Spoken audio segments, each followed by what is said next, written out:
Hey everybody, and welcome back to the Hobby Dude 007 channel. Today is May 31st. It's time to take a look at all of those great police car builds you guys sent in this month in honor of National Police Week and National Police Memorial Day. Thanks for participating. I believe all of us need to have at least one cop shop car in our collection because they're fun to build too. Stick around, let's take a look.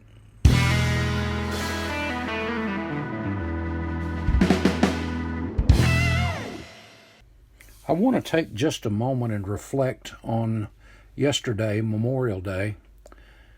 You know, Memorial Day is a day that we remember those who gave that last ounce of love and dedication for country. But it's much more than that to so many families. It's a day that opens old wounds. That is, each one of those markers that we see in a cemetery represents a family. And when we think of the sacrifice they made, think of the families. Their lives are forever changed too. And let's remember them in our prayers, that God would give them a measure of peace that can only come from Him. Thank you.